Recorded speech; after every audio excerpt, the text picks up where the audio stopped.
Hello, friends. This is Dave Hurwitz, executive editor at ClassicsToday.com, here with reference recordings. And today we're talking about Shostakovich Symphony cycles, only because we can. It's really kind of remarkable for a number of reasons. And I'll be straight out. You know what the reference recording is. We all know it. Those of us who know and love Shostakovich, it's this one. It's Kirill Kondrashin with the Moscow Philharmonic on Melodiya, recorded over the decade of the 60s, basically, from the early 60s to, I think, the early 70s. So unlike today, where they say, oh, we're going to do a Shostakovich symphony cycle, and blammo, in like a year, everything comes out. It's like, ugh. You really wonder if the artists have time to really internalize the music and to always arrange circumstances where they're going to do their best work. It does make you wonder, doesn't it? I think the audible evidence suggests that sometimes that works and sometimes it doesn't. Anyway, here it worked, and it worked mostly. Well, let's get to the details, shall we?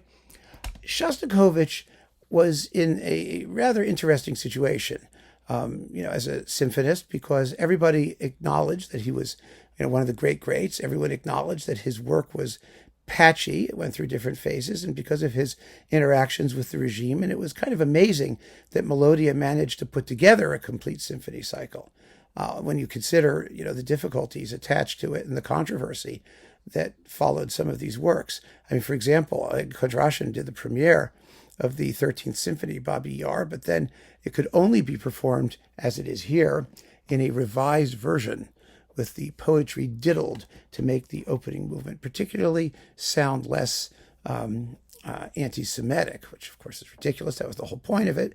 And the poem Fears revised to make it sound a little less anti-regime and to have a more optimistic section and whatnot. And, Yevtushenko, the poet, acquiesced in all of this to his everlasting disgrace, and then he decided to just make a living, reading his poems before performances of the symphony out in the West. I saw him do it. Anyway, the bottom line is that Shostakovich's preferred performers, or one of them, was Yevgeny Mravinsky with the Leningrad Philharmonic. Shostakovich was from Leningrad. He had great loyalty to his hometown team. Mravinsky, however, did not have equal loyalty to him. He performed the selected works that he wished to do and that he did particularly well, and he did them enormously well. And there were live recordings of those, but there was no symphony cycle. When this came out, when this was finally assembled, I don't know if it ever came out in a box until CDs showed up. I'm not sure. I wasn't really around to know in the 60s. I was a kid. But there was not a lot of competition in Shostakovich symphony cycles. In fact, this was the one. There weren't many at all. And it was only very recently that Shostakovich symphony cycles started to become a thing. And you had Janssens and Wigglesworth and Rostropovich and Barshai and there were a couple on Naxos. There was Petrenko and the earlier one and let's see, Maxim Shostakovich did one, and there were, all of a sudden you have about a dozen or more of them, and there were always reference recordings for individual works, and that we'll get to. We'll get to some of those anyway. Not all the symphonies, it's like Mahler. Not all the symphonies have reference recordings, but some of them do. And we'll talk about those in due course. The thing about the Kondrashin cycle that made it such a good reference recording, actually, first of all, the sound was very variable, obviously. The interpretive approach was very swift. Kondrashin was a no-nonsense conductor in that sense. He preferred swift tempos. Playing was really powerful, really strong, laceratingly passionate. Not as lacerating as Rozhdestvensky when he did his cycle in Russia, because that was an early digital Melodiya recording, and it was painful in places. But the emotional intensity was white hot. We got the premiere recording, which was practically the premiere performance of the Fourth Symphony, which of course had been suppressed for 40 years or so, or 30 some odd years, and finally making its return to the repertoire in Kondrashin's performance. These were instant references because there was no competition. And then when the competition happened, it was sufficiently later in time that these versions had sunk in. They had become almost legendary because, the irony of this being the reference set is that for most of our lifetimes and career, it hasn't been available. It was available sporadically on LP. Melodiya product was impossible to get. I mean, they didn't release the LPs themselves in the West generally because you should have seen those LPs. I mean, it looked like they were pressed in cow manure, and sometimes it smelled like it too. I mean, the quality was abysmal.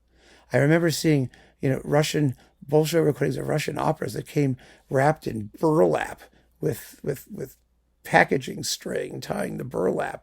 The packages closed. It's unreal the way these things were made and produced in what was then the Soviet Union. And so we didn't get a chance to hear them that often. We heard them because of various licensing arrangements that Melodiya made with different Western labels. Originally, there was some EMI licensed stuff. That we were able to get our paws on. Sony had a deal. Everyone had a deal with Melodiya at one point in its life. And for our purposes, Melodiya had a deal with BMG in the compact disc era. And that's where this set came from. Now, these actual CDs, I've talked about this before, are not the CDs that this came with. The CDs that this came with sounded just awful, number one.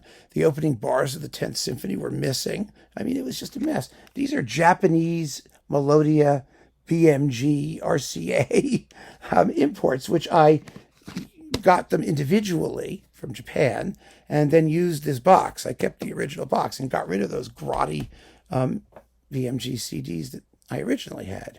I mean, that's what it took to get your hands on this thing. So although everyone would say Kondrashin, and let's not forget, Kondrashin, when he came to the West briefly, because he passed away very soon after he defected, made some Shostakovich recordings with the Concertgebouw that were released in the Kondrashin edition. And I've mentioned those in my random reviews, in the overflow room, from the overflow room, where we're going through Shostakovich now. That's why I thought it was appropriate to talk about this, as we're having a Shostakovich fest. But these were probably the most important and the most generally acknowledged reference recordings that you probably couldn't hear. And you still probably can't, because I checked. I looked on Amazon. I looked to see, are any of these available? Some of these are around as individual albums. You might be able to get your hands on them. But most of them, who knows? And who knows nowadays, given the situation in Russia, who knows if they'll ever appear again? Or how at least these exist this way so that, pirates are possible. Maybe streaming is possible. I don't know. But it's a fascinating thing. In terms of artistic quality, like I said, these are interpretations that are extremely consistent of their type. They're swift, no nonsense, punchy. They were all made during Shostakovich's lifetime. They have the imprimatur of the composer to the extent that he was around, and they're fresh. They're fresh. They're a new discovery for everybody. They're wonderful performances. They really are. Even where sonically they're quite inferior, which happens in the 4th and the 8th, which is really kind of terribly grotty sounding, and the 10th. Elsewhere, as you get towards the 70s with the later works, when they were composed, 13, 14, 15, it gets better. It definitely gets better. But there were issues. There were issues throughout, in terms of the technical quality of the results. However, they remain the reference recordings. And the final observation I have about them as reference recordings is that they do what a reference ought to do. In other words, it presents the music in an entirely compelling and idiomatic way, but leaves lots of room for things that came later, for other approaches, other ways of looking at the music, other ways of emphasizing different things. You can say that these are references, but they are not by any means definitive. There's no such thing as definitive, of course. We know that. One of the first lessons I learned in becoming a music critic from one of my mentors, Sedge Clark at High Fidelity Magazine, was never use the word definitive, ever. The other word that was banned from our reviews at High Fidelity was unique, which means nothing. He said everything is unique, so who cares? But definitive, no. And so we have wonderful reference recordings, if you can ever find them and hear them, featuring Kirill Kondrashin, the Moscow Philharmonic, on Melodiya or whatever other sub-label or associate label or affiliate label or licensed label or whatever he chooses to do next. Some of these have also appeared on the Alto label. They had to deal with Melodiya. And their Shostakovich cycle, I think, has Mravinsky stuff in it. I wonder if it has this stuff. I have to go check. Maybe I'm making that up completely. I probably just did, so forget about what I just said. However you find it, if you can find it, you should hear it. Yeah, that's the reference for Shostakovich symphony cycles. Is there a modern reference cycle? I actually think there may be, but that is the subject for another discussion. So keep on listening, friends. Thanks for joining me. Take care.